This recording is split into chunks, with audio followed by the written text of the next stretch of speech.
அனைவருக்கும் பணிவான மாலை வணக்கம். ஏது பிழை செய்தாலும் ஏழையேனுக்கிறங்கி தீது புரியாத தெய்வமே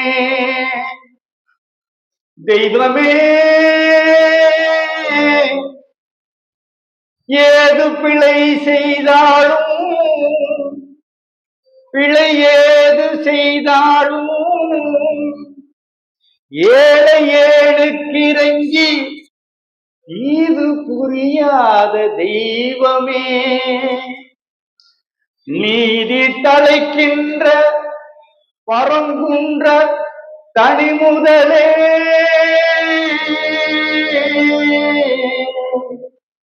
நீதி தலைக்கின்ற தென் பரங்குன்ற தனிமுதலே, நாயேன் பிழைக்கின்றவாறு நீ பேசு முருகா முருகா முருகா முருகா.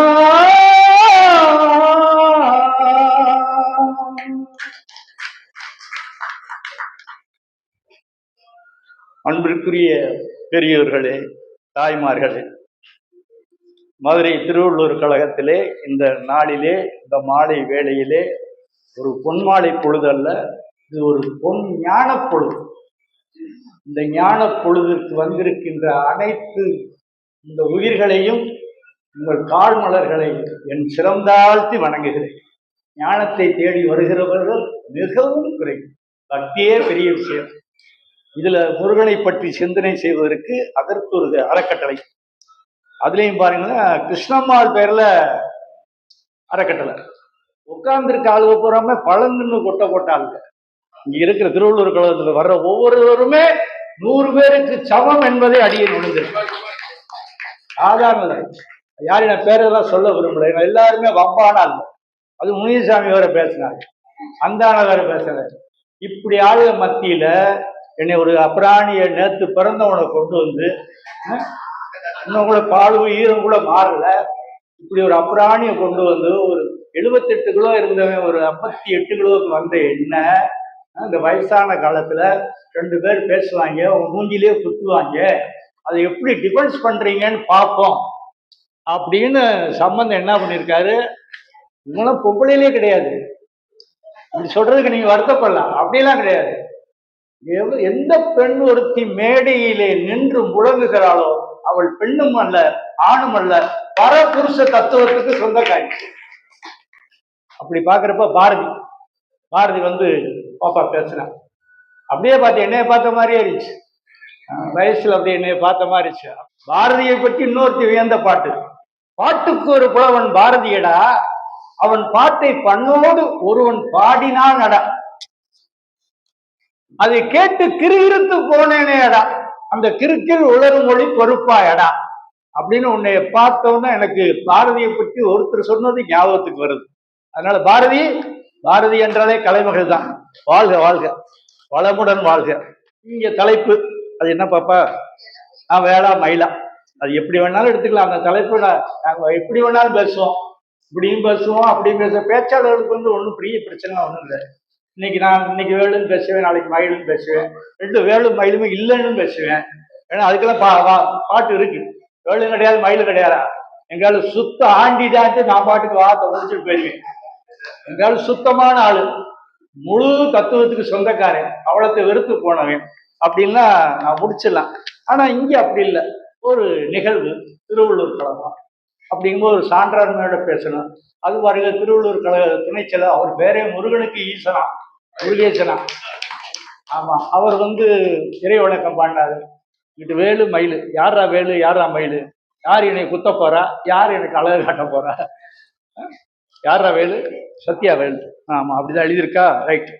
வேல் வந்து வினை தீர்க்க, மயில் வந்து வழிகாட்ட, கோயிலுக்குள் சென்றே நடி, குமரன் கொழுவிருக்க கண்டேனடி, பால் தந்து நீராட்டி பழம் தந்து சீராட்டி பூமாலை போட்டேனடி,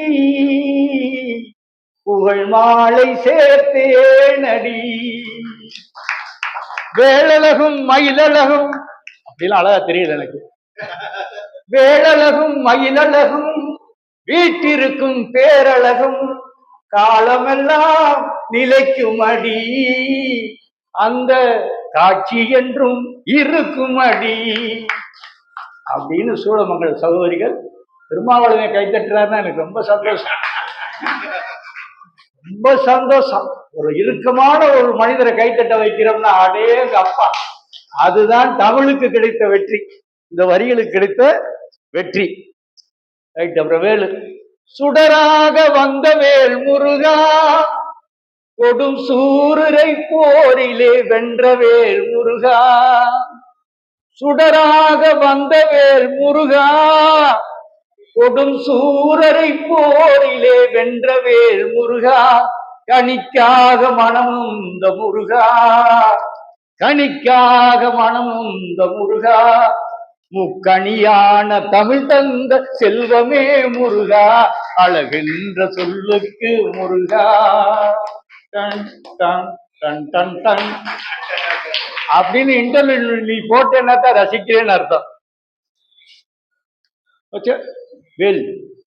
பாடி பரவசமாய் உனையே பாட்டிட தோணுதையா, பாடி பரவசமாய் உனையே பாட்டிட தோணுதையா, ஆடும் மயிலேறி.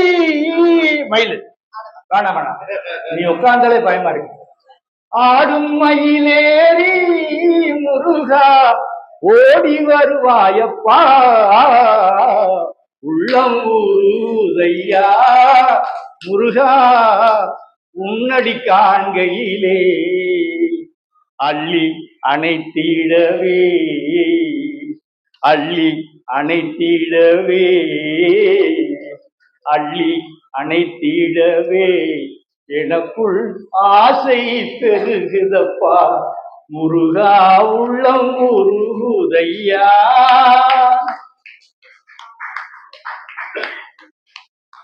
ஆடும் மயிலேறி. முதல்ல உனக்கு வேலை சொல்லிட்டேல, நான் உங்க தலைப்புக்குள்ள வரவே மாட்டேன். வேலைலாம் இல்லை, அப்படியே இன்னைக்கு வந்து போற்றி மாலை தான். நான் அந்த வேலையை மட்டும் ஒழுங்கா செய்வேன்.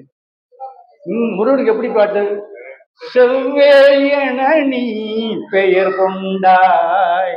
முருகனுக்கு செவ்வேல் என நீ பெயர் கொண்டாய், சொல்வேல் கொண்டு நீ தமிழ் வென்றாய். செவ்வேல் என நீ பெயர் கொண்டாய், சொல்வேல் கொண்டு நீ தமிழ் வென்றாய். கைவேல் கொண்டு நீ பகை வென்றாய், கைவேல் கொண்டு நீ பகை வென்றாய். இரு கண்வேல் கொண்டு நீ என்னை வென்றாய். மனம் படைத்தேன் உன்னை நினைப்பதற்கு, நான் வடிவெடுத்தேன் உன்னை மணப்பதற்கு. கைத்தட்டுங்க. நாகஸ்வரம்னு அவங்க போட்டுக்கிட்டு பாருங்க. செவ்வேல், சொல்வேல், கைவேல், கண்வேல். கண்ணுக்கு மட்டும்தான் வேல் வாங்கி, வேல் விழின்னு இருக்கு. மயில் விழி நீங்க பேர் வச்சிருக்காங்களா? அப்படி யோசிச்சு வச்சுக்கோங்க. வேல்விழி மயில்னு பேர் இருக்கு. தோகை மேல் உழவும் கந்தன், சுடர் கரப்பிருக்கும் வெற்றி, வாகையே சுமக்கும் வேலை, வேலை வணங்குவதே என் வேலையில் சொன்னவர் பாரதி. வேலை வணங்குவதே என் வேலை அப்படின்னு சொன்னவர் பாரதி. பாரதி நீதான் பா. அந்த வார்த்தையை வாரியார் சுவாமிகள் வாழ்க்கை பூரா சொல்லிக்கிட்டே இருந்தார்.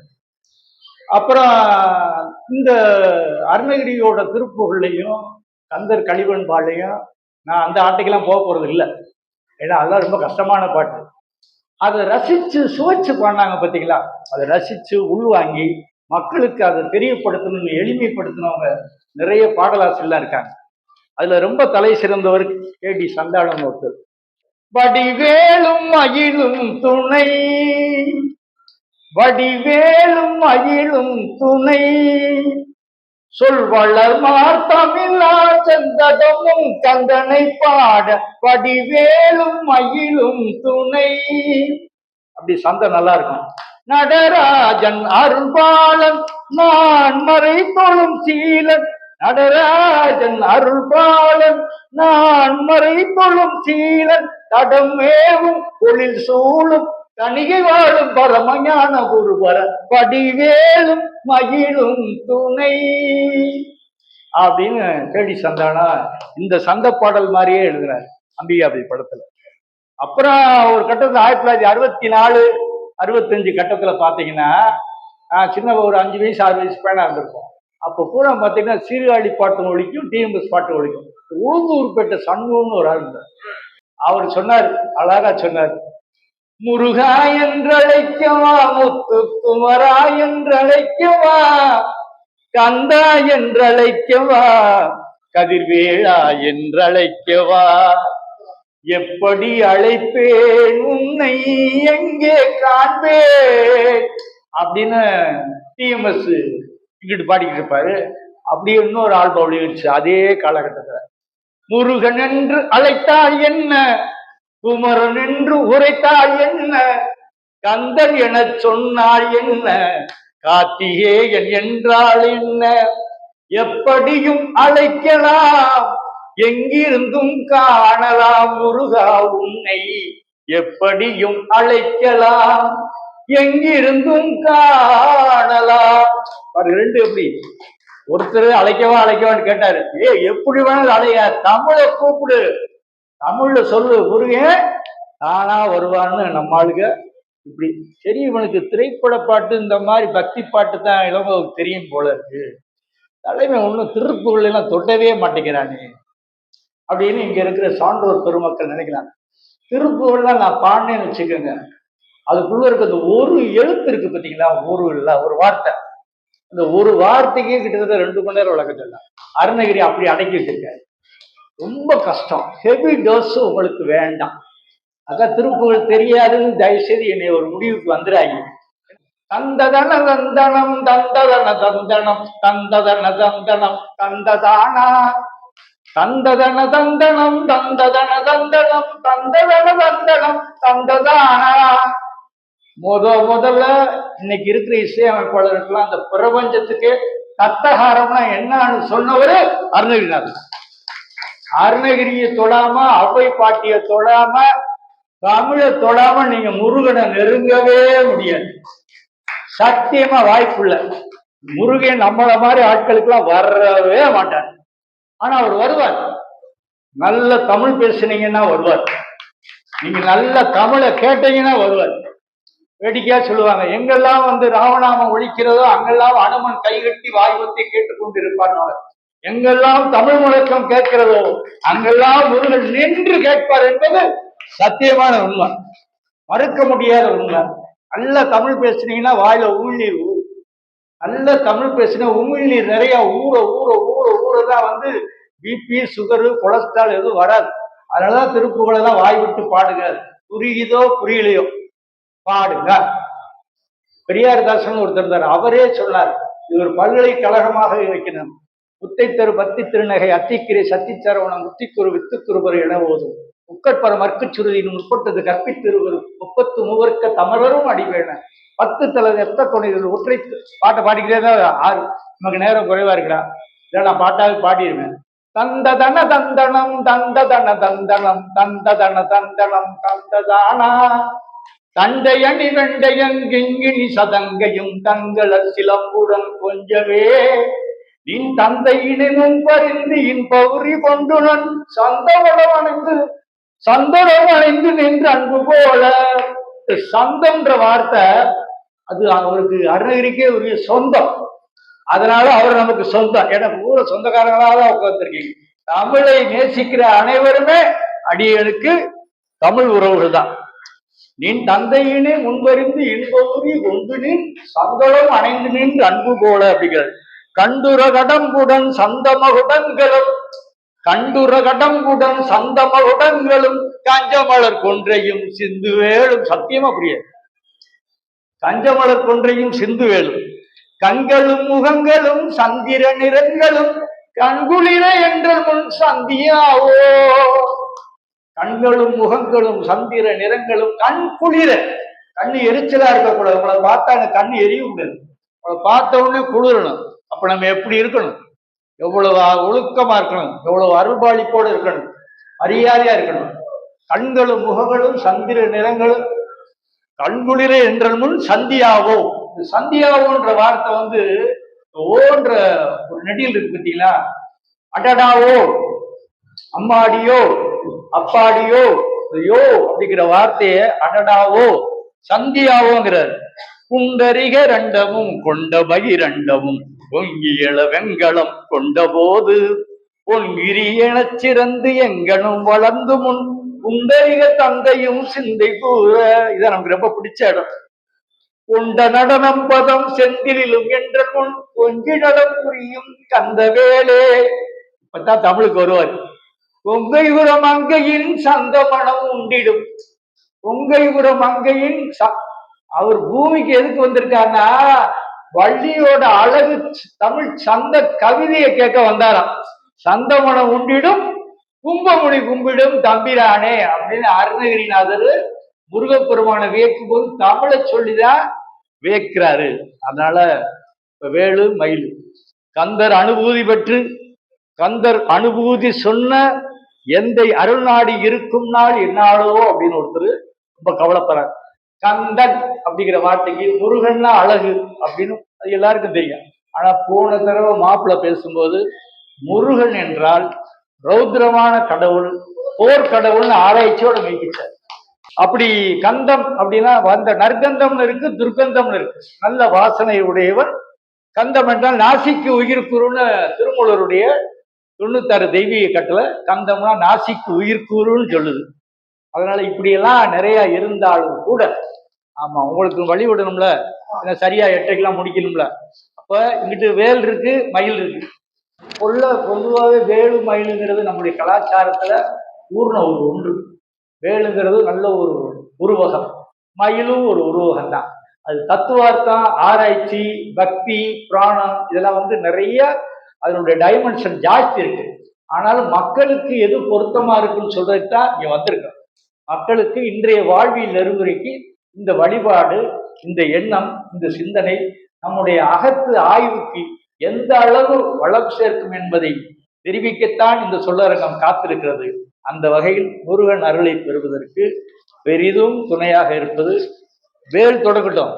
ஆமா, வேல் தொடங்கணும். முதல் வேல் என்பது உரைவரியில் சொல்லலாம்.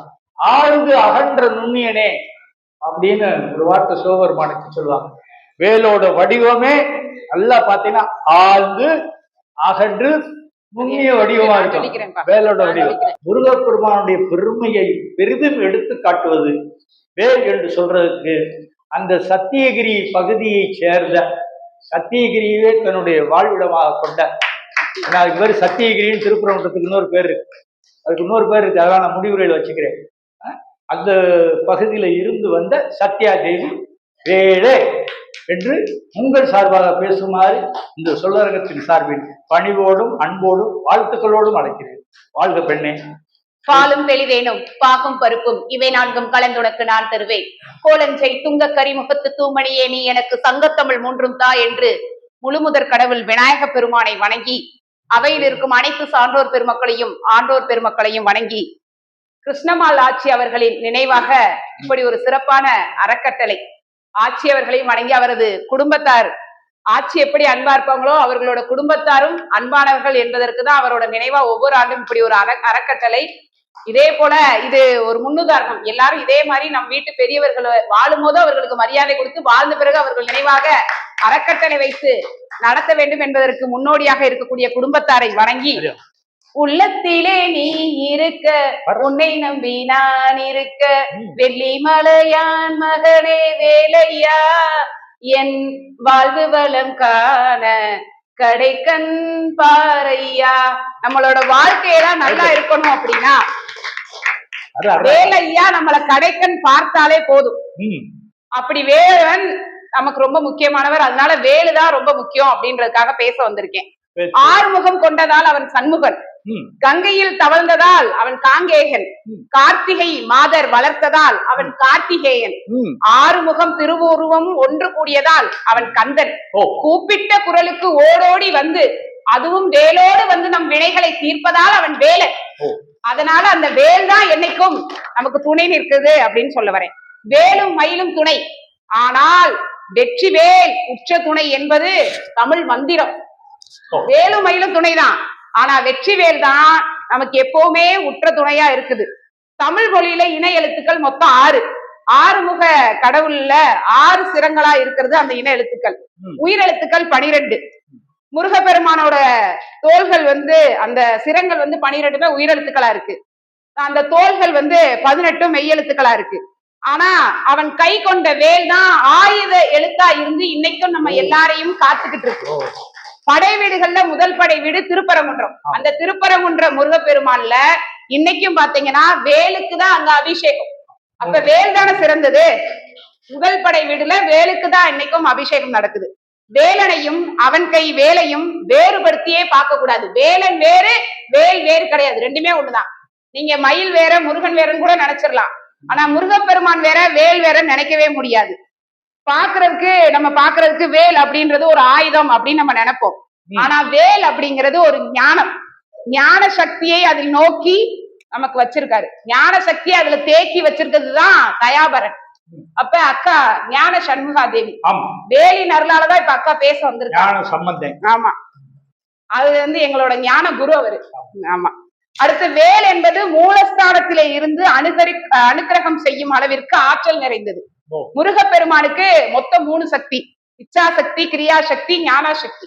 ஞான சக்தியில ஞானம் அப்படின்றது வேலைத்தான் குறிக்குது. வேல் ஞானத்தின் சின்னம். வேல் ஒரு ஆயுதம் மட்டும் கிடையாது, அது ஞானத்தோட அடையாளம். ஞானம்னா வேற ஒண்ணும் கிடையாது, அறிவு. நாம எங்கெல்லாம் வேலை வச்சு வழிபடுறோமோ அங்கெல்லாம் நமக்கு அறிவு அதிகரிச்சுக்கிட்டே இருக்கும். நம்ம வீட்டு குழந்தைகளுக்கு படிப்பு வரல, இல்ல 10ஆம் வகுப்பு மதிப்பெனோ 12ஆம் வகுப்பு மதிப்பெனோ அவங்க எதிர்பார்த்த ஒரு தேர்வுல நல்ல முடிவு வரணும் அப்படின்னா நம்ம அங்கெல்லாம் வேலை வைத்து வழிபட்டால் அவர்களுக்கு நல்ல ஞானம் கிடைக்கும் என்பது ஐதீகம். வேலை வழிபட்டால் எதிர்ப்புகள் குறையும். அப்ப அறிவு மட்டும்தான் வளருமா அப்படின்னா கிடையாது, அறிவும் வளரும். வேலை வழிபட்டோம்னா நமக்கு எதிரிகளே இருக்க மாட்டாங்க. இப்ப பாருங்களேன், எங்க அக்கா மயிலை பத்தி மட்டும்தான் பேசுவா, என்னை எதிர்த்தே பேச மாட்டான். ஒரு பாதுகாப்பு. நீங்களும் வேலுக்கு தீர்ப்பு கொடுங்க, உங்களுக்கு எதிரி இருக்க மாட்டாங்க. ஏன்னா நீங்க எடுத்த உடனே வேலை என கும்பிட்டுட்டீங்கல்ல. வேலை வழிபட்டால் எதிர்ப்புகள் குறையும். வேல் வழிபாடு இன்னைக்கு நேற்று வழிபாடு இல்ல, அது மிகவும் தொன்மையான வழிபாடு. பிற தெய்வத்துல கையில இருக்கக்கூடிய ஆயுதம் எல்லாம் என்ன பண்ணும்? அழிக்க மட்டும்தான் செய்யும். கருப்புசாமி கையில ஒரு அருவா இருக்கு அப்படின்னா அது அழிப்பதற்காக மட்டும். காளி கையில ஒரு திரிசூலம் இருக்கு அப்படின்னா அது காலனை அழிப்பதற்காக மட்டும். ராமன் கையில வில்லு அம்பு வச்சிருக்காரு. நம்ம ராமன் ரொம்ப சாத்வீகமான கடவுள் நினைப்போம். ஆனா அவர் கையில இருந்து வரக்கூடிய அந்த வில்லும் அம்பும் கூட அழிக்கக்கூடியது. பிற எல்லா ஆயுதத்தையும் விட முருகன் கையில் இருக்கக்கூடிய வேல் பகைவர்களை அழிக்கக்கூடியது, பக்தர்களை காக்கக்கூடியது. அப்படிப்பட்ட வேல்தான கூப்பிட்ட உடனே முருகப்பெருமான் வந்து அருள் பாலிக்கக்கூடியது. எல்லா ஆயுதத்தை விட முருகப்பெருமானோட கையில் இருக்க வேல் ரொம்ப ரொம்ப தக்க சமயத்துல பக்தர்களை காக்கக்கூடியது. அப்ப ஒரு ஆயுதம் காக்கவும் அழிக்கவும் செய்கிறது அப்படின்னா அது முருகப்பெருமானோட வேல் மட்டும்தான். நடுவர்களே, 2500 ஆண்டுகளுக்கு முன்னாடி தோன்றிய தமிழன் அறிவுக்கு கொடுத்த விளக்கம் தான் வேல். அதத்தான் நீங்க ஆரம்பிச்சீங்க, அது ஏன் ஸ்கிரிப்ட்னு உங்களை முடிச்சுட்டேன். முருகனுக்கு வேல் ஆயுதமா உருவாக்கப்பட்டிருக்கு, பாதுகாப்பா தடுத்துட்டேன். ஆமா ஆமா. வேல் வெற்றிக்கும் அறிவுக்கும் அடையாளமாக திகழ்து. முதலே சொல்லிட்டேன், வேல் வந்து நம்ம வச்சு வழிபட்டோம்னா நமக்கு அறிவு வரும், எதிரிகள் இருக்க மாட்டாங்க. எதிரிகள் இல்லாட்டியே வெற்றி தான் அந்த இடத்துல. ஏன் அப்படின்னா வேல் வந்து எப்படி இருக்கும் அப்படின்னா நடுவுல அகன்றும், உருவத்துல வந்து நீண்டும், முனையில வந்து ரொம்ப கூர்மையாவும் இருக்கும். இது வந்து இப்படிதான் வேலோட அமைப்பு இருக்கும். ஏன் அப்படின்னா அறிவு அப்படின்றது கூர்மையா இருக்கணும், அது வேலோட அந்த நுனி பகுதியை சொல்லுது. அடுத்து என்ன சொல்றது? அறிவு குறுகியதா இருக்கக்கூடாது, நல்லா அகன்றதா இருக்கணும். சில பேர் என்ன பண்ணுவாங்க, அறிவாளியா இருப்பான், ஆனா அந்த அறிவுத்தனத்தை வச்சுக்கிட்டு எப்படிடா நூதன முறையில மோசடி பண்ணலாம்னு அந்த அறிவை மற்றவர்களோட பலவீனத்தை பயன்படுத்தி அந்த அறிவை தவறா பயன்படுத்துவான். ஆனா அறிவு என்பது அப்படி இருக்கக்கூடாது, அது அகன்றதா இருக்கணும். எல்லோருக்கும் எல்லா நலமும் வளமும் கிடைக்க வேண்டும் என்ற உயர்ந்த நோக்கத்தோடு அந்த அறிவு இருக்கணும் அப்படின்றத முருகப்பெருமானோட வேல் சொன்னான். அப்ப அகண்ட அறிவு, அப்ப அகண்ட அறிவுனா மேம்போக்கமான அறிவா இருக்குமா? அப்படி இருக்கக்கூடாது, அது ஆழ்ந்த அறிவா இருக்கணும். எதையும் யோசிச்சு ஒரு முறைக்கு இருமுறை இதை இப்படி செய்தால் எப்படி இருக்கும், பிறராக்கு எதுவும் துன்பம் வந்துருமான்னு செய்யணும் அப்படின்றதா சொல்லுது. அப்ப ஆழ்ந்த அறிவு இருந்தால் நம்ம பார்வை விசாலமாகும், அதுக்கப்புறமா நம்ம சிந்தனை கூர்மையாய்ந்து பலர் உற்று பார்க்கும் அளவிற்கு பிரகாசமா நம்ம வாழ்க்கை மாறும்னா வேல் அறிவோட அடையாளம். வேல் நடுவில் அகன்றும் உருவில் மீண்டும் முனையில் கூர்மையாவும் இருக்கு அப்படின்னு சொன்னேன் இல்லையா? இத இகபர வடிவில் மனிதன் சிறந்தோங்க அகன்ற ஆழ்ந்த கூர்மையான அறிவுடையவனாக இருக்க வேண்டும் அப்படின்னு சொல்லியிருக்காங்க. அப்ப திருச்செந்தூர் முருகப்பெருமான் கையில ஒரு வேல் இருக்கும். அந்த வேல் எப்படி இருக்குன்னா, ஒரு வேல் கீழ இருந்து மேல் நோக்கி இருக்கும், ஒரு வேல் மேலிருந்து கீழ் நோக்கி இருக்கும். கீழ் நோக்கி இருக்கக்கூடிய வேல் சூரனை சம்ஹாரம் செய்யக்கூடிய வேல், மேல் நோக்கி இருக்கக்கூடிய வேல் தான் நம்மை எல்லாம் காக்கக்கூடிய நமக்கெல்லாம் அறிவை தரக்கூடிய ஞான வேல். ஆமா, திருச்செந்தூர்ல அங்க அப்படிதான் இருப்பாரு முருகப்பெருமான். அப்ப ஒரே சமயத்துல பகைவர்களை அழிக்கவும் பக்தர்களையும் காக்கக்கூடியது வேல் அப்படின்றதுக்கு இதுதான் ஒரு உதாரணம். திருப்பரங்குன்றம் அப்படின்ற ஒரு ஊர் இருக்கு, அதான் முதல் படை வீடு. அப்பா சொன்னாங்க, அங்க நக்கீரர் ஒரு முறை போனாரு. எதுக்காக அப்படின்னா சிவ பூஜை செய்யறதுக்காக போனாரு. சிவ பூஜை செய்ய போனா அப்ப சிவ பூஜை செய்யற வேலையை மட்டும் பார்க்கணும். அப்ப அந்த இடத்துல கற்கி முகி அப்படின்னு ஒரு பூதம் இருந்துச்சு. அந்த பூதம் என்ன அப்படின்னா, யாரெல்லாம் சிவ பூஜை செய்யும் போது சிவ வழிபாடு செய்யாம அந்த சிந்தனையில இருந்து மாறி வேற ஏதோ சிந்தனைக்கு போறாங்களோ அவங்கள புடிச்சிட்டு போய் ஒரு குகையில அடைச்சு வச்சு, அது ஒன்னொன்னாலாம் சாப்பிடாது, 1000 பேர் சிவ சிந்தனையில இருந்து வெளிப்பட்டு வந்தவங்களை ஃபுல்லா புடிச்சு வச்சு 1000 பேர் சேர்ந்ததுக்கு அப்புறம் தான் சாப்பிடும். Full meals. ஆமா, ஃபுல் மீல்ஸ் தான் சாப்பிடும். ஆமா, ஃபுல் மீல்ஸ். ஆமா, ஃபுல் மீல்ஸ். அப்படி ஒவ்வொருத்தரா இப்ப நம்ம மீனாட்சி அம்மன் கோவிலுக்கு வந்திருக்கோம் அப்படின்னா சதா அந்த சொக்கநாதரையும் மீனாட்சியை மட்டும்தான் நம்ம வழிபாட்டுட்டு வெளியில வரணும். சிவன் நினைப்பு தான் இருக்கணும் அவனோட இடத்துல. அதை விட்டுவிட்டு அக்கா கட்டியிருக்க சேலை நல்லா இருக்கு, அவ மல்லிகைப்பூ இன்னைக்கு கொஞ்சம் நீளமா வச்சிருக்கா, நம்மளை விட முடி அவளுக்கு நீளமா இருக்கு, கற்கி மிகி பூத எண்ணெயை தூக்கிட்டு போயிடும். கையொன்று செய்ய விழியொன்று நாட கருத்தொன்று என்ன பொய்யொன்று வஞ்சக நாவொன்று பேச உலாழ்கமலும் மெய்யொன்று சார செவி ஒன்று கேட்க செய்யும் பூசை எவ்வாறு கொள்வாய் வினை தீர்த்தவனேன்னு பட்டினத்தார் அப்பயே அழுதுருக்காரு சொல்றான். அப்படி சிவ பூஜையில இருந்து 999 பேரு சிவனோட நினைப்புல இருந்து தவறிட்டு அந்த பூதம் புடிச்சிட்டு போய் ஒரு குகையில வச்சிருக்கு. அந்த பூதம் கொஞ்சம் நல்ல பூதம், 1000வது நபர் கிடைக்கிற வரைக்கும் வேணுங்கிற சாப்பாடு கொடுக்கும், சகல விதமான புல் மீல்ஸ் என்ன புல் பிரியாணியே கொடுக்கும் அந்த அளவுக்கு. அப்ப அவங்க எல்லாம் என்ன, நம்ம ஒண்ணுதானே, நம்ம 2 அப்படின்னே இது பண்ணிட்டு இருக்காங்க. 1000வது நபர் வரைக்கும் நல்ல சாப்பாடு கிடைக்குதுன்னு அவங்க நல்லா தான் இருந்தாங்க. 1000வது நபர் யாரு அப்படின்னு பார்த்தா யாருமே இல்ல, நம்ம என்ஜாய் பண்றோம்னு அந்த 999 பேரும் நினைச்சிட்டு இருக்காங்க. இப்ப கற்கி முகிக்கு ரொம்ப நாளாவே பசி, யாரடா சிவ பூஜைய தவற விடுவானு அது காத்துக்கிட்டு இருக்கு. நக்கீரர் போனா என்ன பண்ணணும், நெற்றிக்கண் திறப்பினும் குற்றம் குற்றமேன்னு சொல்லக்கூடிய நல்ல மனிதர் தானே அவரு. அப்ப என்ன பண்ணிட்டாரு, ஒரு மரத்துக்கடியில தவம் பண்ணாரு. இப்ப கற்கி முகிமுத லைட்டா அந்த மரத்து மேல இருந்து அந்த கிளைய ஆட்டி விட்டுச்சு. அந்த கிளையில இருந்து ஒரு இலை விழுந்துச்சு. அந்த இலை குளத்துல பாதியும் நிலத்துல பாதியுமா இருந்துச்சு. அந்த இலை அப்படி விழுந்துருச்சு. இப்ப குளத்துல விழுந்த இலை மீனா மாறிடுச்சு, நிலத்துல விழுந்த இலை பறவையா மாறிடுச்சு.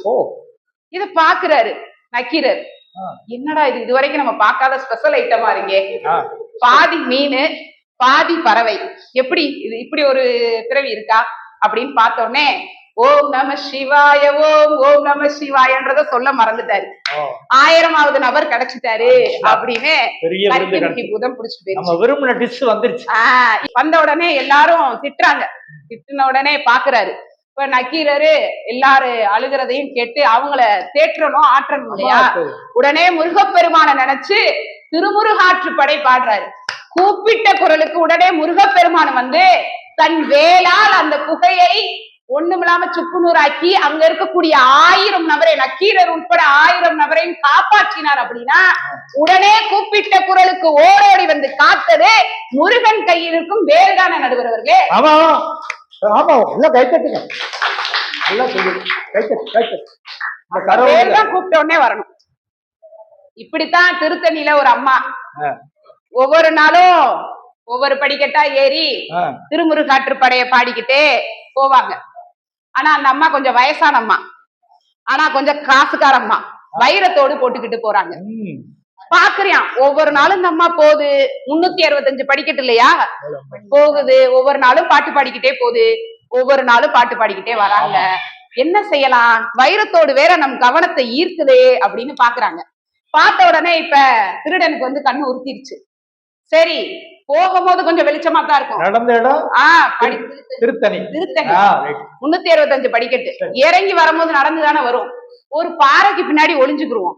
வயசான அம்மா தானே, கொஞ்சம் தள்ளி விட்டுட்டு வைரத்தோட நம்ம லவுட்டிட்டு வந்துடலாம் அப்படின்னு அவர் ஒரு திட்டம் போட்டு வச்சிருக்காரு திருடன்.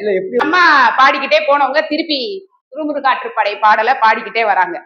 பாடிக்கிட்டே வரும்போது எப்பயும் போல அந்த அம்மா வயசான அம்மா இல்லையா, வெத்தலை காம்பை கிள்ளி போட்டுட்டு அந்த பாறைக்கு பின்னாடி அந்த திருடன் இருக்கான்.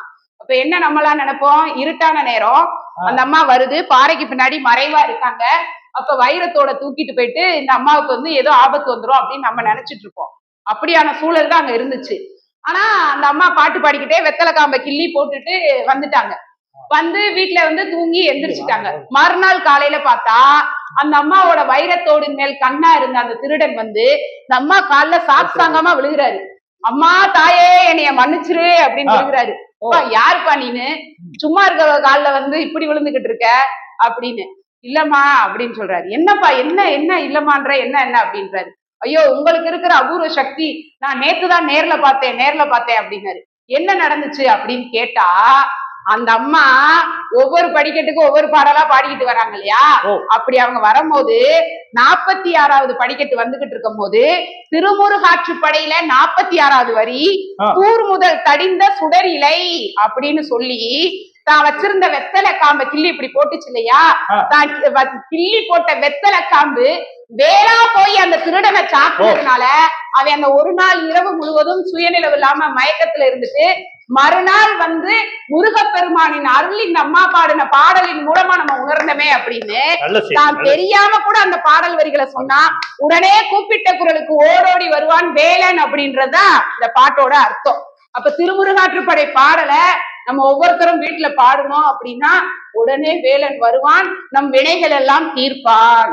திருத்தணி இருக்கே சொன்ன எனக்கு செய்தி ஞாபகத்துக்கு வருது. கண்ணாசன் எளிமையா சொல்ல, தேவர் குறை தவிர்த்து சினம் தணிந்து பள்ளி தெள்ளு தமிழ் குரத்தி தனை மணந்து காவல் புரிய என்று அமர்ந்த மலை எங்கள் கண்ணி தமிழர் திரு தணிகை மலை அப்படின்னு கண்ணாசி வேற்றாரு. காவல் புரிய என்று அமர்ந்த மலை, அங்க காக்கும் தெய்வமா யாருக்கா, முருகப்பெருமான் இருக்கிறான்ற செய்திய வெத்தலை காம்பே வேளாமா இருக்குன்னா எவ்வளவு பெரிய விஷயம், அருமையான. அதனாலதான் இந்த திருமுருகாற்றுப்படை திருப்பரங்குன்றத்துல எழுதப்பட்டது. அதனாலதான் திருப்பரங்குன்றத்தில் நீ சிரித்தாய் முருகா, திருத்தணி மலை மீது எதிரொலிக்கும் அப்படின்னு பாடல் எழுதினாங்க. முதல் படை அங்க எழுதின பாட்டு அங்க பாடினாலும் வேலன் உடனே வந்து காத்தான் இல்லையா, அதனாலதான் அந்த பாட்டு முதல்ல ஏல கண்டுபிடிச்சதே முருகப்பெருமான். அடுத்து பாலதேவராயன் சுவாமிகள்னு ஒருத்தர் இருந்தாரு, தொண்டை நாட்டை சேர்ந்தவர். அவன் இந்த கதையோட முடிச்சிடறேன். 1857ஆம் ஆண்டு வள்ளூர்ல வாராசாமி அப்படின்றவருக்கு மகனா பிறந்தவர். இவரோட இயற்பெயர் வந்து தேவராயன், தேவராயன் கணக்கரா வேலை பார்த்தவர், ஆடிட்டரா இருந்தவர். ஆமா, இவருக்கு ரொம்ப கடுமையான வயிற்று வலி. ரொம்ப நாளா இந்த வயிற்று வலி எப்படியெல்லாம் சரியாகும் அப்படின்னு பார்க்காத வைத்தியர் கிடையாது. எத்தனையோ சிகிச்சைகள் எடுத்தாரு, எவ்வளவு சிகிச்சை எடுத்தாலும் சரியாகவே இல்லை. சரி, எவ்வளவு மருத்துவரை பார்த்துட்டோம், நம்ம என்னென்னமோ பண்ணி பார்த்துட்டோம், நமக்கு இந்த வயிற்று வலி சரியாகல அப்படின்னு வாழ்க்கையே வெறுத்து போய் நம்ம இனிமே ஒரு தற்கொலை பண்ணிக்கிறோம், இந்த வயிற்று வலி தாங்க முடியல அப்படின்னு ஒரு முடிவுக்கு வராரு. ஆனா தற்கொலை பண்ணிக்கிறோம்னு முடிவு எடுத்தோடனே அவர் போன இடம் சென்னிமலை. அப்ப கந்த சஷ்டி விழா, 6 நாள் பெருவிழா. அப்ப இயல்பாவே பாலதேவராயனுக்கு வந்து கவிபாடு மாற்றல் இருக்கு. எப்படி ஜாக போறன்னு முடிவெடுத்துட்டா அந்த கந்தனை நோக்கி 6 நாள் சஷ்டி பெருவிழால விரதம் இருந்து ஒவ்வொரு படை வீட்டுக்கும் ஒவ்வொரு பாடலா 6 படை வீட்டுக்கு 6 பாடல்களை பாடிட்டு ஏதோ நம்ம பிறந்த இந்த பிறவிக்கு ஒரு பயனா இருக்கட்டும்னு பாட ஆரம்பிச்சாரு. அப்படி திருப்பரங்குன்றத்துக்கு ஒரு பாடல், பழனிக்கு ஒரு பாடல்னு 6 படை வீட்டுக்கு ஒரு பாடல் பாடினாரு. இன்னைக்கு நம்ம ஒவ்வொரு நாளும் காலையில எந்திரிச்சோடனே துதிப்போர்க்கு வல்வினை போம் துன்பம் போம் நெஞ்சில் பதிப்போர்க்கு செல்வம் பழித்து கதித்தோங்கும் நிஷ்டையும் கைகூடும்னு ஒவ்வொரு நாளும் பாடுறோம் இல்லையா? அந்த பாட்டு திருச்செந்தூர்ல இருக்கக்கூடிய முருகப்பெருமானுக்காக எழுதினது அந்த கந்த சஷ்டி பாடல். உலகம் முழுவதும் இன்னைக்கு நம்ம காலையிலயும் மாலையிலையும் அதுல ஒரு வரி காலையில் மாலையில் கந்த சஷ்டியை படிக்கணும் அப்படின்னே வரும். அந்த பாடலை பாடிட்டு 6 நாளுக்கு பாடி முடிச்ச உடனே இவர் அறியாமலே இவருக்கு இருந்த வயிற்று வலி காணாம போயிருச்சான். ஆமா. அப்ப முருகப்பெருமானை நோக்கி நம்ம சஷ்டி பெருவிழால விரதம் இருந்தா நமக்கு என்ன ஆகும்? நமக்கு இருக்கக்கூடிய தீராத நோய்களும் தீர்ந்து போகும் அப்படின்னு சொல்லுவோம். இப்ப எங்க அக்கா என்ன யோசிப்பாங்க அப்படின்னா, ஆமா முருகப்பெருமானை நினைச்சா நமக்கு ஒண்ணுமே கெட்டது நடக்காது தானே, அதைத்தானே நாங்களும் சொல்றோம்னு பொதுவா பேசுவா. ஆனா இந்த பாடல்ல ஒரு அர்த்தம் இருக்கு. என்ன அப்படின்னா, இந்த பாடலை பாடும் போது நோய் நொடி இல்லாமலும் அழிவு நேராமலும் காக்க வேண்டும் அப்படின்னு உடல்ல இருக்க ஒவ்வொரு பாகத்தையும் சொல்லி சொல்லி சொல்லி அவர் பாடுவார். கந்த சஷ்டியில நம்ம படிச்சிருப்போம். ஏமத்தில் சாமத்தில் எதிர்வேல் காக்க தாவதம் நீக்கி என்னை சதுர்வேல் காக்க காக்க காக்க கடகவேல் காக்கன்னு ஒவ்வொரு உறுப்புக்கும் ஒவ்வொரு வேலை போட்டாரே தவிர அவர் மயில போடலைல. அப்படி எல்லாத்துலயுமே அதுல அந்த வேல் போட்டு இந்த வேல் காக்கணும் காக்கணும் காக்கணும். அப்ப வேல் தானே காக்குதுன்னு அந்த பாலதேவராயனோட வயிற்றுவலியை போக்குனது இந்த கந்த சஷ்டி வரக்கூடிய வேல் தானே. முடிச்சுடவா? இந்த முருகனுக்கு இதோட நிறைவா முடிச்சுறேன். முருகன் தன்னோட சக்தி வாய்ந்த வேலை எப்படி வாங்கினாரு தெரியுமா? இந்த பூமியை பயமுறுத்தணும் அப்படின்னு சூரபத்மனை அழிச்சிடணும் அப்படின்னு தேவர்கள் எல்லாரும் போய் சிவபெருமான் கிட்ட வேண்டிக்கிட்டாங்க. அப்ப சிவபெருமான் என்ன பண்றாரு? தன் மகனை கூப்பிட்டு தன்னோட 11 அம்சமான ருத்ர அம்சத்துல இருந்து 11 ஆயுதங்களை கொடுத்தாரு. அப்பா கொடுத்தா போதும்னு நினைச்சிருக்கலாம்ல, அப்படியெல்லாம் இல்ல. உடனே தாய் பார்வதி தேவியும் கூப்பிட்டு, இங்க வா, நம்ம மகன் சூரபத்மனை எதிர்த்து போரிட போறான், அவனுக்கு நீ ஒரு ஆயுதம் ஒன்றை கொடுன்னு ஆணையிடுறாரு சிவபெருமான். உடனே பகைவரை எளிதில் அழித்து வெற்றியை அடைந்து மீள்வதுமான வலிய வேலாயுதத்தை படைத்து அதை முருகப்பெருமான் கிட்ட கொடுத்தா சிவசக்தி பார்வதி. அப்ப சிவசக்தி பார்வதி அம்மா அப்பா கிட்ட ஆசீர்வாதம் வாங்கின வேலுன்றதுனால சூரபத்மனை அழித்து போர்ல வென்றான் முருகப்பெருமான். இதுல இருந்து என்ன தெரியுதுன்னா, நம்ம தாய் தந்தை கிட்ட ஆசீர்வாதம் வாங்கிட்டு எந்த வேலையை தொடங்கினாலும் நிச்சயம் அதில் வெற்றிதான். கிருஷ்ணமாராட்சியோட நினைவா நடக்கிற இதுல இருந்து நம்ம நிச்சயமா அவர்களோட ஆசையை பெறணும். அன்னை பராசக்தி கிட்ட முருகன் வேலாயுதத்தை பெற்றார் இல்லையா? அந்த நிகழ்வை முருகனோட ஆலயங்கள்ல எல்லா ஆலயங்களையும் ஐதீக வழிபாடா இருக்கும். ஆனா சிக்கல்னு ஒரு ஊர் இருக்கு நாகப்பட்டினம் மாவட்டத்துல. அந்த நாகப்பட்டினம் மாவட்டத்துல இருக்க சிக்கல்ல வேல் வாங்கி ஆமா முடிச்சிடறேன் இதோட. அந்த வேலை அன்னை பார்வதி தேவி கிட்ட இருந்து முருகப்பெருமான் வாங்கும் போது அந்த பார்வதி தேவி கொடுக்கக்கூடிய அந்த வேலோட சக்தியம் சின்ன பிள்ளையா இருக்கக்கூடிய முருகப்பெருமானுக்கு அது வீரியம் தாங்க முடியாம அப்படியே முத்து முத்தா வேர்க்குமா. உடனே அங்க இருக்கக்கூடிய பட்டாச்சாரியர்கள் பட்டு துணியில அதை ஒத்தி ஒத்தி எடுத்தாங்க அப்படின்னா இன்னைக்கும் அந்த ஐதீகம் நடக்கிறதுனால அங்க இருக்கக்கூடிய அன்னைக்கு வேல் நெடுங்கண்ணி அன்னை அப்படின்னு பேரு. அப்ப வேல் அப்படின்றது எவ்வளவு ஒரு சக்தி வாய்ந்த விஷயம் அப்படின்றது நம்ம எல்லாருக்கும் தெரியும். ஏறுமையில் ஏறி விளையாடு முகம் ஒன்றே, ஈஸ்வருடன் ஞானமொழி பேசும் முகம் ஒன்றே, கூறுமடி யார்கள் வினை தீர்த்த முகம் ஒன்றே, குன்றுருவ வேல் வாங்கி நின்ற முகம் ஒன்றே, மாறுபடு சூரரை வதைத்த முகம் ஒன்றே, வள்ளியை மணமுடிக்க வந்த முகம் ஒன்றே, ஆறுமுகமான பொருள் நீ அருளல் வேண்டும், ஆதி அருணாச்சலம் அமர்ந்த பெருமானை என்று முருகப்பெருமானை வணங்கி வெற்றிவேல் வீரவேல் சுற்றி வந்த பகைவர் தம்மை தோல் நடுங்க வைத்த சக்திவேல், ஆதிசக்தி அன்னை தந்த வீரவேல் அசுரர் தம்மை வைத்த சூரவேல், தெய்வ பக்தி உள்ளவர்க்கு கை கொடுக்கும் ஞானவேல்மை ஞானவேலை என்றைக்கும் பக்தர்கள் கூப்பிட்ட குரலுக்கு ஓடோடி வந்து நம்மளை காக்கும் வேல் என்று கூறி நல்லதொரு வாய்ப்பளித்த அனைவருக்கும் நன்றி கூறி விடைபெறுகிறேன். நன்றி, வணக்கம். அகத்தியர் செஞ்ச வேலையை மரியாதைக்குரிய சத்யாமோகன் அவர்கள் செய்திருக்கிறார்கள். அவர்களுக்கு உங்கள் கரவொலி மூலமாக நான் கடுமையான சப்ஜெக்ட் இல்லை. ஏன்னா நான் அது விளக்கம் சொன்னேன்னு வச்சுக்கோங்க, அவ்வளவுதான். மாநாடு போட்டு தான் பேசணும். அதனால அறக்கட்டளை முருகேஷ் அப்பயே கையை காட்டிட்டாரு, வேலையை பாரு அப்படின்ட்டாரு. அதனால 8:30 முடிக்கணுங்கிற ஒரு நெருக்கடியில இருக்கிறதுனால முதல்ல வேல் வந்துச்சு, இப்ப மயில் வருது. மயில் வந்தா குயில் வரும், பறவைகள் வரும். வேல் வந்து தன்னுடைய கூர்மையான அறிவை கொண்டு இங்கே பேசிட்டு, இப்ப மயில் வந்து என்ன செய்கிறது என்று பார்ப்போம். மயிலாக பேச மரியாதைக்குரிய மகள் சண்முகத்தை வச்சிருக்கிறாங்க. அவர்கள் உங்கள் சார்பாக பேச வருகிறார்கள். விழிக்கு துணை திருமென் மலர் பாதங்கள், ரைட்டு மெய்மை குன்றா மொழிக்கு துணை முருகா எனும் நாமங்கள், ரைட்டு. முன்பு செய்த வழிக்கு துணை அவன் பன்னிருதோளும் பயந்த தனி வழிக்கு துணை வேலும் செங்கோடன் மயூரமுமே என்று கூறி முருகப்பெருமானின் ஆசிகள் இங்க இருக்கக்கூடிய அனைவருக்கும் வந்து சேருவதற்கு நிச்சயமாக எது துணையாக இருக்கும் என்பதுதான் இன்றைய தலைப்பு. முருகப்பெருமான் வரும் பொழுது வேல் கூடவே வரும் என்பதில் எனக்கு எந்த ஒரு மாற்று கருத்தும் கிடையாது. முருகப்பெருமான் முதலில் எப்படி இந்த இடத்திற்கு வருவான்? ஓடியா வருவான்? கால் வைக்காதா? பைக் வேணும், கார் வேணும். அப்ப யார் அந்த முருகனையும் முருகன் வைத்திருக்கும் வேலையும் அழைத்து வருகிறார்கள் அப்படின்னு சிந்தித்தால் வெஹிக்கிள் முக்கியம்பா. நாள கார் தான் வந்தேன். ஆமா, முருகனுக்கு 3 வாகனங்கள் உண்டு. ஆடு, யானை, மயில், 3 வாகனங்கள் உண்டு. ஆனாலும் மயில் ஏன் சிறப்பு பெற்றது? ஆடும்பரி. மயில்தான் முருகப்பெருமானுடைய முக்கியமான ஒரு வாகனமாக கருதப்படுகிறது. என்னுடைய தங்கை சத்யாதேவி சொல்லும் பொழுது சொன்னார், அன்னை கொடுத்த வேலை வைத்துக் கொண்டுதானே அவர் சூரபத்மனை அழிப்பதற்காக போனார் அப்படின்னு. ஐயா, அவர் ஒன்று தெரியாமல் பேசிவிட்டார். அவரிடம் முதலில் இருந்தே ஒரு மயில் இருந்துதான் நீங்க கொண்டிருந்தது. அந்த மயில் என்ன மயில்? அவர்கிட்ட ஆரம்பத்துல இருந்தே ஒரு மயில் இருந்துச்சு, மந்திர மயில். அவர் சின்ன பிள்ளையா இருக்கிறப்ப ஒரு மாம்பழத்திற்காக இந்த உலகத்தையே சுற்றி வந்தார் இல்லையா, அப்பவே அவரிடம் மயில் உண்டு. அதற்கு பேர் மந்திர மயில். அடுத்தது போருக்கு கிளம்புகிறார் என்றதும் இந்திரன் மயிலை ஒன்று கொடுத்தார். அதற்கு பேர் தேவமயில். இந்திர மயில்னு சொல்லலாம், மந்திரமயில், தேவமயில். கடைசியா சூரபத்மனை வதம் செய்த பிறகு கிடைத்தது ஒரு மயில், அதற்கு பெயர் அசுர மயில். அப்படின்னா 3 வாகனங்களில் மிக முக்கியமானது மயில். அந்த மயிலையே 3 மயில்கள் வைத்திருந்தவன் என்னுடைய முருகப்பெருமான். அது மட்டும் இல்ல, உமை என்ற மயில் பெற்ற மயில் வாகனன் அவன். முப்படை தளபதி. அவ்வளவுதான். உமை என்ற மயில் பெற்ற மயில் வாகனன் அவன். அன்னையே மயிலாக இருந்து சிவபெருமானை வழிபட்ட தலங்களை பற்றி எல்லாம் நாம் தெரிந்து கொண்டிருக்கிறோம். அந்த உமையவள் பெற்றவள் இல்லையா, அந்த மயில் பெற்றவன் தான் மயில் வாகனன். அப்படின்னா அவன் மயிலே சக்தி தான்.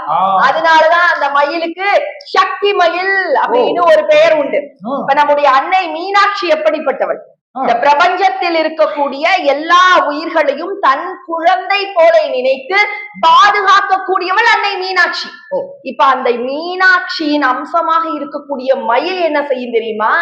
அதுவுமே கூட இந்த பிரபஞ்சத்தில் இருக்கக்கூடிய எல்லா உயிர்களையும் பேடையின் முட்டையை எப்படி பாதுகாக்குமோ அதே போல் பாதுகாக்கக்கூடியது என்பதனால் அதற்கு சக்தி மயில் என்று பெயர். முருகப்பெருமான் வந்து அருள் பாலிக்கிறது இருக்கட்டுங்க, அவனையே அன்னையா வச்சிருக்கான் பாருங்க, அவனுக்கே அன்னையா இருக்கிறா பாருங்க. அந்த அம்சங்க என்னுடைய மயில். கௌமாரின்னு சொல்லு. கடவுளுக்கு வெப்பன் சப்ளை பண்ண கௌமாரி, வீரவாண்டி கோயில் சொல்லு. உமையவளின் அம்சம் அந்த மயில் அப்படின்றதுனாலதான் முருகப்பெருமானுடைய மயிலுக்கு விஸ்வரூபம் எடுக்கக்கூடிய ஆற்றலும் கூட இருக்கிறது. விஸ்வரூபம் எடுக்கும் நடுவர் அவர்களே, அது எப்பொழுது தேவைப்படுகிறதோ அப்பொழுது விஸ்வரூபம் எடுக்கும். என்னுடைய மயில் பக்தனுக்கு எப்படி கேட்ட உடனே ஓடி வருது, முருகனை அழைத்து வருகிறது. ஏன்னா இன்னைக்கு என்ன தலைப்பு? முருகனின் திருவருளை பெற பெரிதும் துணை நிற்பது. முருகனுடைய அருளை பெற வேண்டும் என்றால் யாரு நமக்கு உறுதுணையாக இருக்கணும்? ஒரே ஒரு சம்பவம் சொல்றேன். திருவண்ணாமலையில நம்முடைய அருணகிரிநாதர் இருந்தார். அவரு முருக பக்தர். அங்கேயே சம்பந்தாண்டான் அப்படின்னு ஒருத்தர் இருந்தார். அவரு காளியின் உபாசகர். 2 பேருக்கும் ஒரு சின்ன போட்டா போட்டி மாதிரி. யார் அழைத்தவுடன் அவருடைய இஷ்ட தெய்வம் வருகிறார் என்பதை போட்டியாக வைத்து பார்த்துக் கொள்வோமா அப்படின்னா சரின்னு சொல்லி மன்னனுக்கு முன்னிலையில் அந்த போட்டி நடைபெறுகிறது. போட்டி நடக்கிறதுக்கு நாளே சம்பந்தாண்டான் என்ன செய்யறாரு, பெரிய யாகங்கள்லாம் நடத்தி காளியை அழைக்கிறார். காளியும் வந்து விடுகிறார். காளி வந்தோன்னா சம்பந்தாண்டான் வேகமா சொல்றாரு, நாளைக்கு இதே மாதிரி மன்னனுக்கு முன்னாடி நான் உன்னைய கூப்பிடுவேன், நீ அன்னைக்கு நிச்சயமா வந்து என்னுடைய பக்தி தான் பெரிது என்று இந்த உலகத்திற்கு எடுத்து கூற வேண்டும் அப்படின்னு சொல்லி காளிக்கே இவன் கட்டளை போட்டார். சம்பந்தாண்டான் சொன்னா காளி உடனே கேட்டுருவாளா? அவ உடனே சொன்னா, இன்னைக்கு நீ யாகம் செஞ்சா நான் வந்தேன், சும்மா சும்மா நீ கூப்பிடுறப்பெல்லாம் வந்து போறதுக்கு நான் என்ன கால் டாக்ஸி மாதிரியா? புரோட்டோகால் கிடையாது, அப்படியெல்லாம் வரணும்னு எனக்கு எந்த அவசியம் கிடையாது, நான் வர முடியாது அப்படின்ட்டா. அவ ஈகோவை இவர் டச் பண்ணிட்டாருல, வர முடியாது போ அப்படின்னோடனே சம்பந்தாண்டானுக்கு இப்ப என்ன செய்யறதுன்னு தெரியல. நாளைக்கு போட்டியில அப்படின்னா காளி வரலைன்னா நம்ம தோத்துருவோமே அப்படின்னு ஒரு குறுக்கு புத்தியில ஒண்ணு யோசிக்கிறாரு. நமக்கு எப்படி காளி வரமாட்டான்னு தெரிஞ்சிருச்சு. அருணகிரிநாதர் கூப்பிடுறப்போ முருகனும் வராம போயிட்டான்னா யாருமே ஜெயிச்சதுல கையாயிரும் மேட்ச்.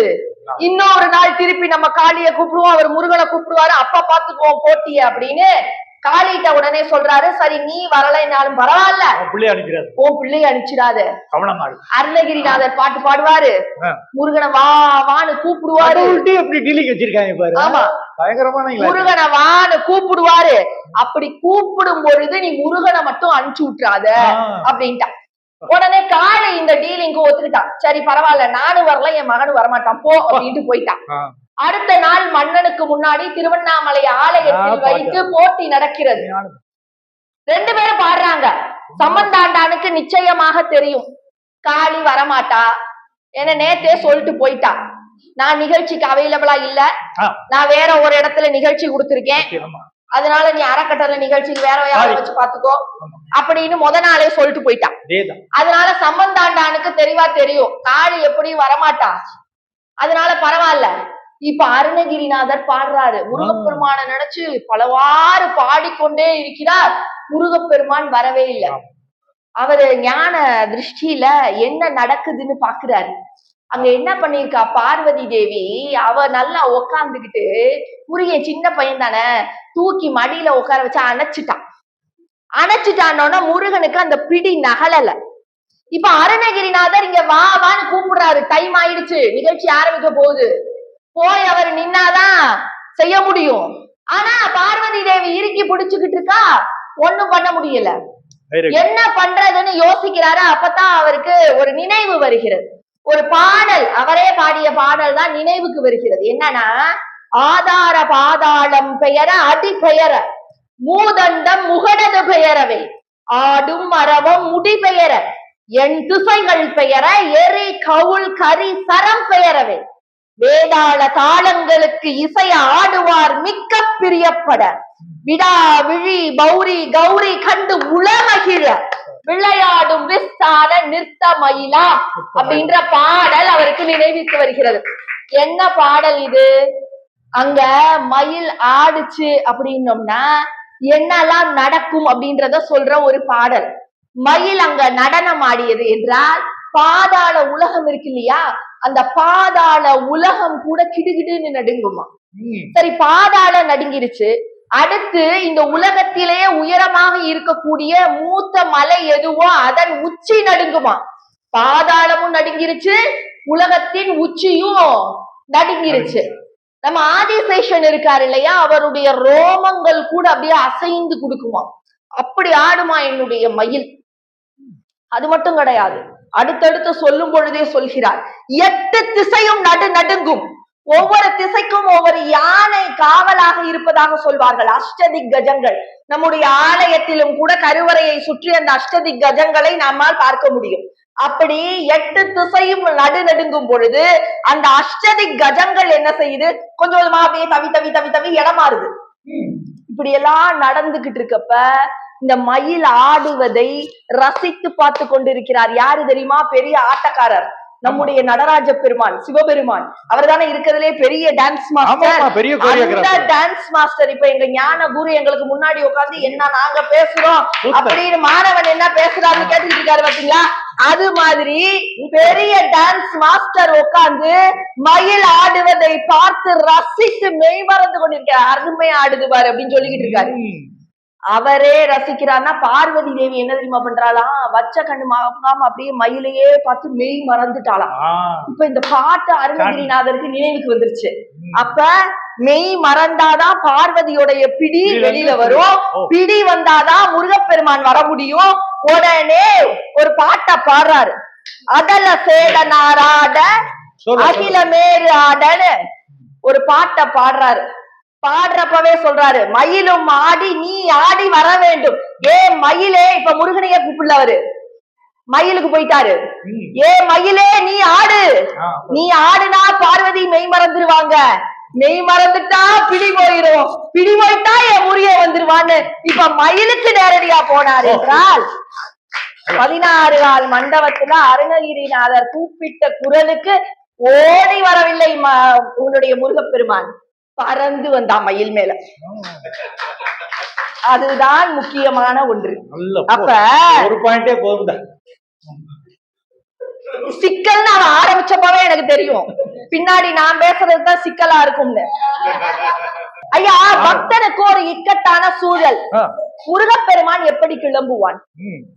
சந்தன மேனியிலே ஜொலி ஜொலிக்க கூடிய தங்க ஆபரணங்கள் பூட்டி, கழுத்திலே கடம்ப மாலை அணிந்து கொண்டு, முகத்தில் ஒரு புன்னகையோடு தன்னுடைய மனவாட்டியுடைய வள்ளியுடன் தான் வருவான் எப்பொழுதுமே முருகப்பெருமான். ஆமா, இப்படி கிளம்புன உடனே என் மயிலுக்கு தெரிஞ்சிருமா முருகப்பெருமான் யாரோ ஒரு பக்தனுக்காக அவர் இன்னலை போக்குவதற்காக கிளம்பி கொண்டிருக்கிறான் அப்படின்னு.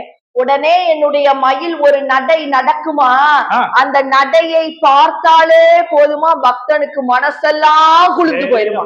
அப்ப மயிலை பார்த்தாலே பக்தனுக்கு மனம் குளிரும் அளவிற்கு இருந்திருக்கிறது இல்லையா ஐயா. இப்படித்தான் எம் பழனியப்ப செட்டியார்னு ஒருத்தர் இருந்தார். அவர் பர்மாவில கப்பல் வணிகம் செய்து கொண்டிருந்தார். அவர் ஒரு முறை இந்த பக்கம் வந்து பொழுது நம்மளுடைய மணப்பாறையில வந்து மாடு ரொம்ப சிறப்பு இல்லையா, மணப்பாறையில மாடு ஒண்ணு வாங்கினார். வாங்கி அந்த மாடை கூப்பிட்டுக்கிட்டு போற வழியில விராலி மலைக்கு போகும் பொழுது அந்த மாடு காணாம போயிருச்சு. மாடு காணானோன்னு போய் அத ஒரு வழக்கா பதிவு செய்கிறார். நான் ஒரு மாடு வாங்கிட்டு கூட்டிட்டு வந்தேன், விராலி மலையை தாண்டும் பொழுது என் மாடை காணா, யாரோ தூக்கிட்டு போயிட்டாங்க, என்னன்னு எனக்கு தெரியலன்னு போய் வழக்கு கொடுக்கிறார். வழக்கு நீதிமன்றத்தில் விசாரணைக்கு வருகிறது. இவர்னால சரியான ஆதாரத்தை கொடுக்க முடியல.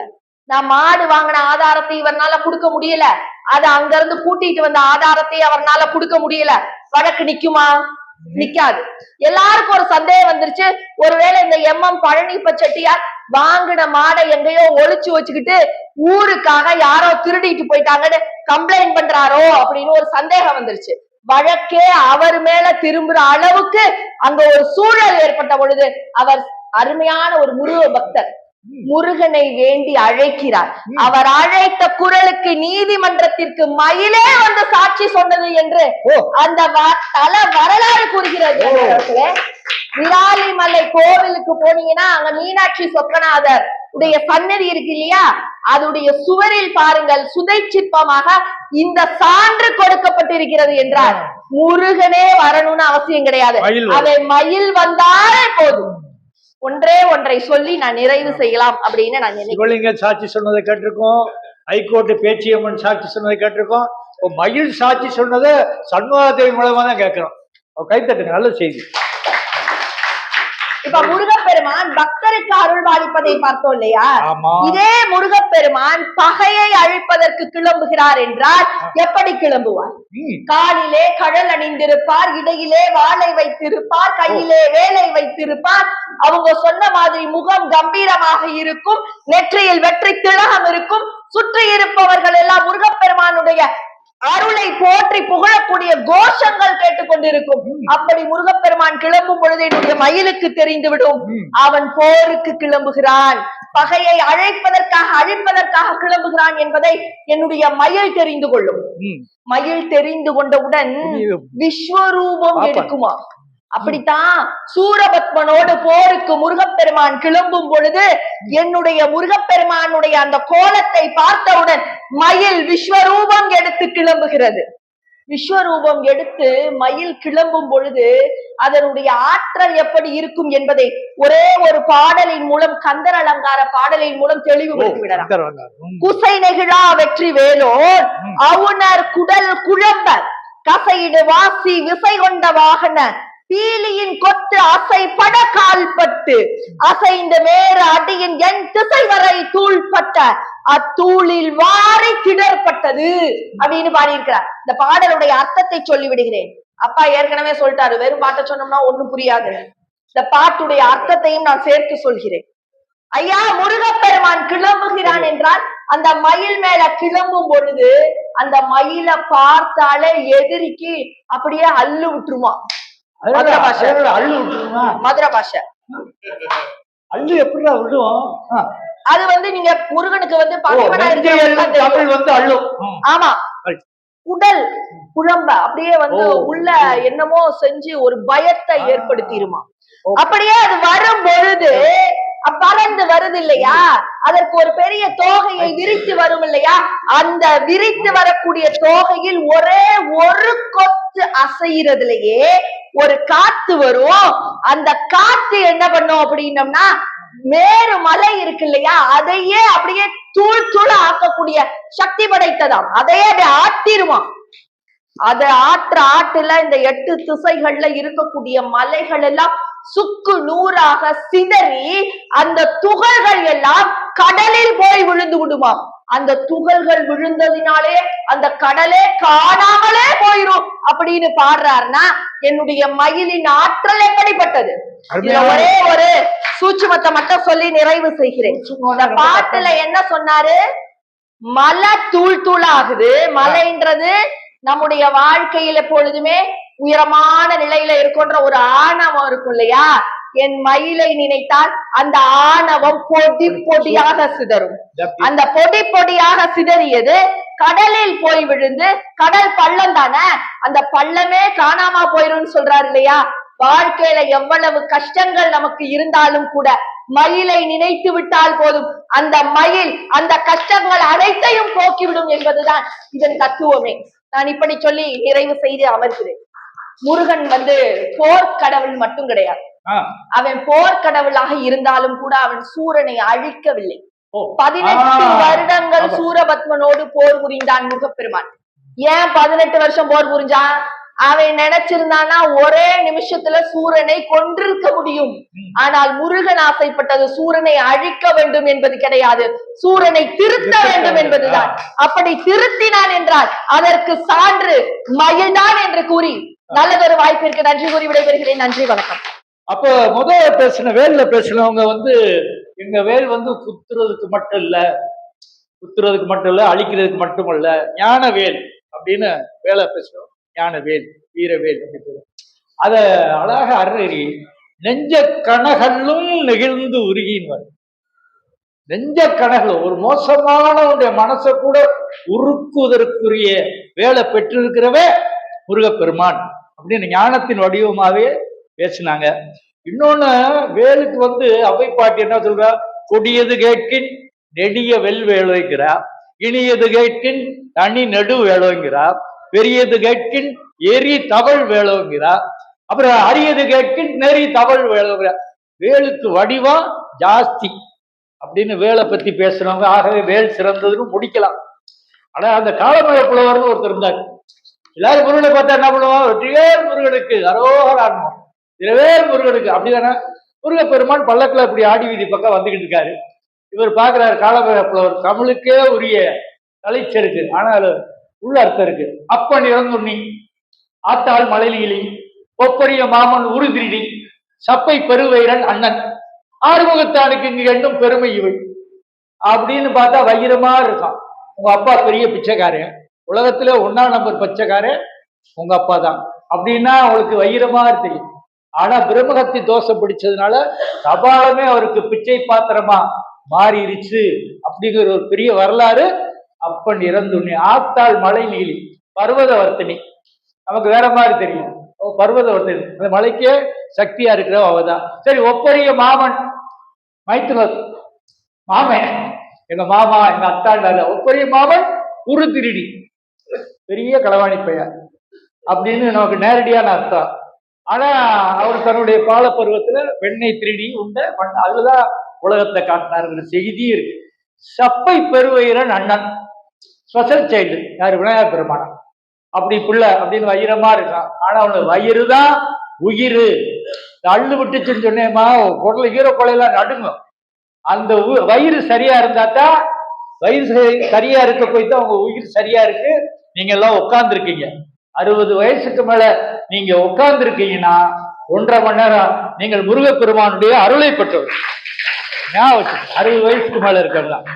அதனால ஒரு புலவர் இருந்தார், அவருக்கு பேரே வேலும் மயிலும் புலவர் தான். தனிப்பாடல் களஞ்சியத்துல இருக்கு.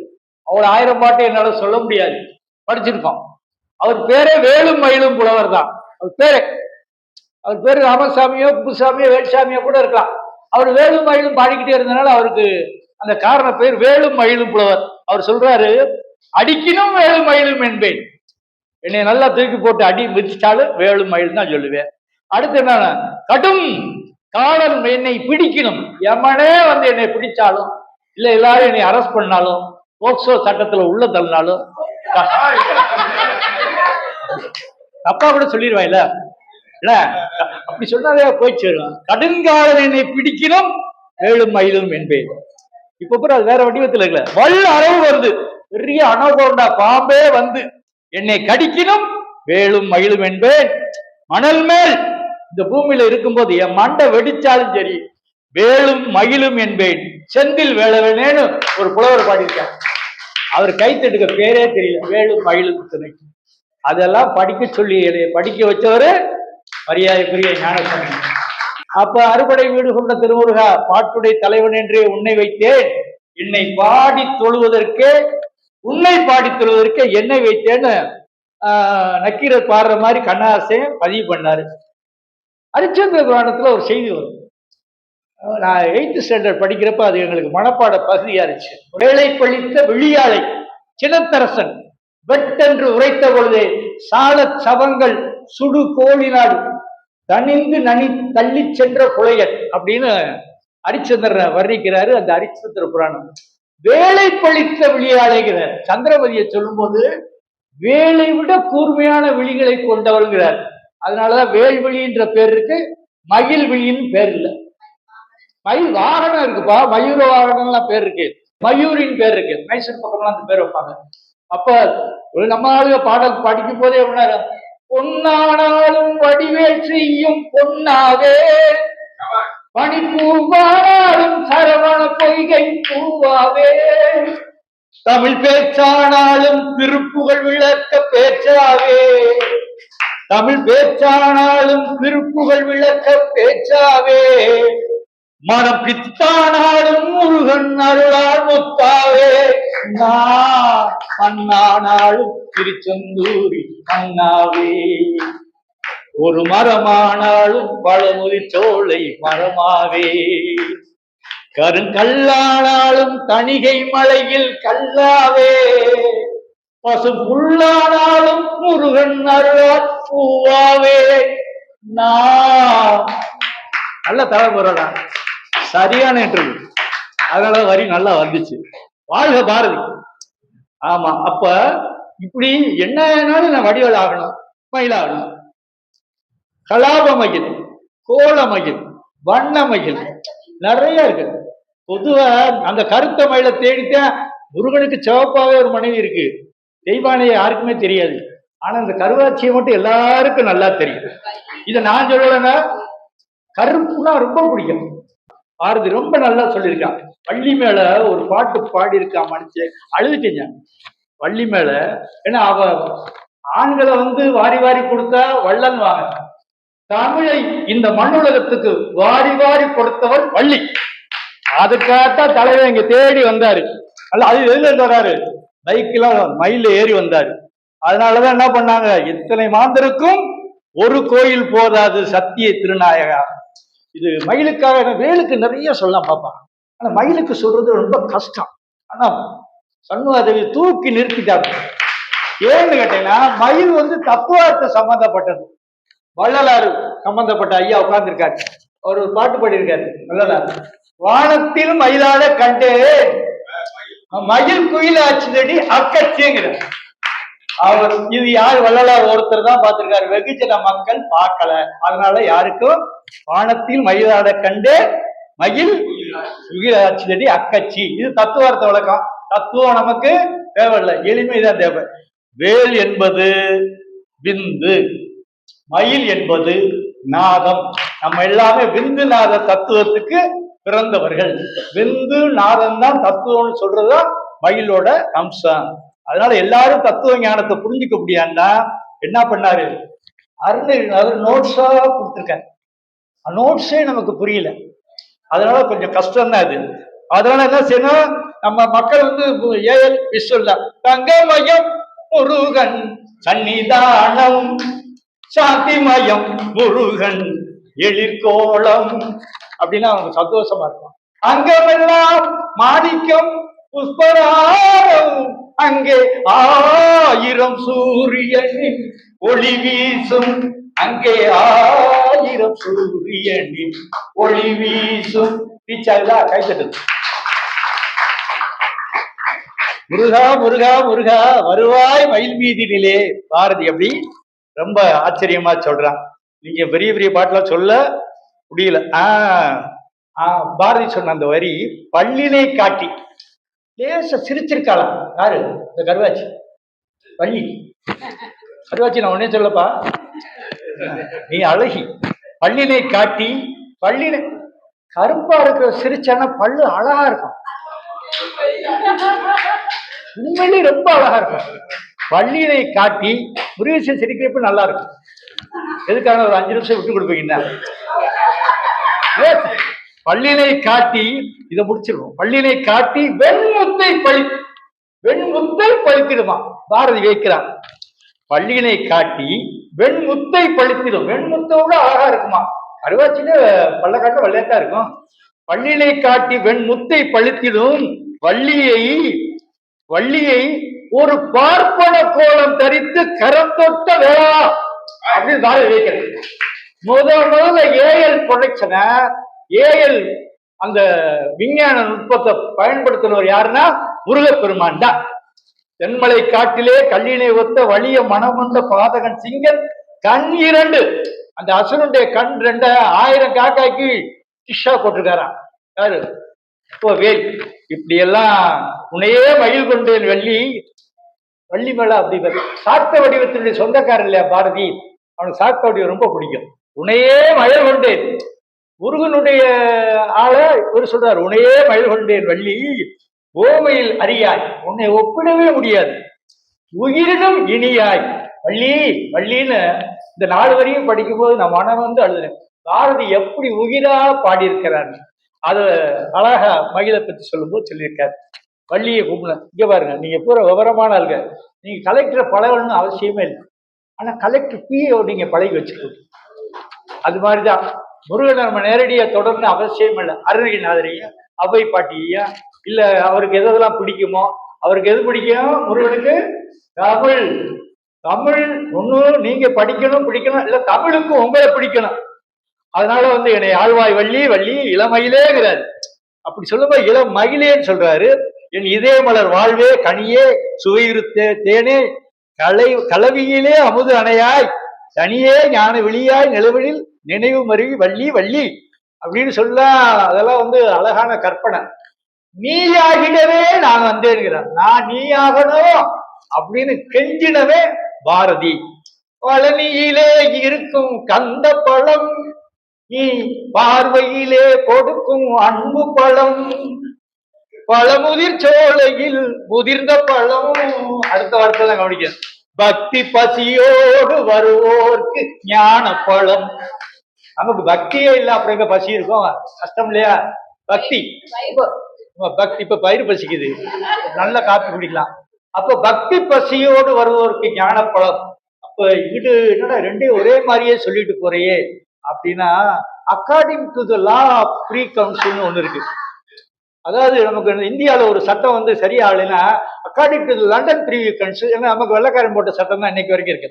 அதுல டோல் இருக்கும், டோல் ஏ இருக்கும், டோல் ஏ1 இருக்கும், அதுல ஒரு A24 வரைக்கும் இருக்கும். இப்படி இருக்கும். அது மாதிரி வி சீனிவாசன் ஐயா, இந்த ஐயா ஒரு தீர்ப்பு இல்ல, அவர் செய்தியை சொன்னாரு. அதனால according to the law of V Srinivasan, ஏன்னா அவர் நம்மளை காட்டுல பெரிய ஆளு, அவர் சொன்னாரு வேல் இருக்கு, மயில் இருக்கு. ஆனா அந்த வேலை வச்சு அவர் என்ன பண்ணாரு, நீ சொன்ன மாதிரி சூரபத்மனை அவன் என்ன பண்ணிருக்கான், மரமாத்தான்னுட்டான். ஒரு எரிஞ்சாரு. எரிஞ்சோம் என்னன்னா, ஆடும் பரிவேல் அணி சேவல் தான் ரெண்டா பிரிஞ்சான். ரெண்டா பிரிஞ்ச ஒண்ணு என்னாச்சு, கொடியாச்சு, மயிலாச்சு, சேவலாச்சு. அப்படிதான் சொல்றாங்க. மயிலும் சேவல் தான், அப்படிதான் சொல்றாங்க. இதுதான் கதை இருக்கு. அப்படி ரெண்டாச்சு. அப்ப நம்ம இறைவனுடைய முருகப்பெருமானுடைய வேல் நம்முடைய ஆணவத்தையும் கண்மத்தையும் மாயையும் அழிக்கக்கூடிய ஆற்றல் பெற்றது என்பதால் மயில் வந்து ஆச்சரியமான தத்துவத்தின் கூறுபாடாக இருந்தாலும் அந்த வேல் வந்து வேற ஒன்றும் இல்லை. எங்களை போன்ற தத்துவ ஆராய்ச்சியாளர்கள் வேல் என்பது உங்களுடைய முதுகு தண்டு தான். முதுகு தண்டுல மூச்சு, ஸ்பைனல் கால்ல ஏதாவது பிரச்சனை வச்சுன்னு வச்சுக்கோங்க, அவ்வளவு பிரச்சனை இருக்கும். அந்த முதுகு தண்டைத்தான் வஜ்ர ஆயுதம் சொல்லுவாங்க. அதுதான் ஞான வேலி அம்சமாக கருதுவதால் முருகப்பெருமானுடைய பெருமைக்கும் அவருடைய அருளுக்கும் பெரிதும் காரணமாக இருப்பது மயிலை விட வேல்தான் என்பதை தீர்ப்பாக சொல்லி வாய்ப்புக்கு நன்றி பாராட்டி அமைகிறேன். நன்றி.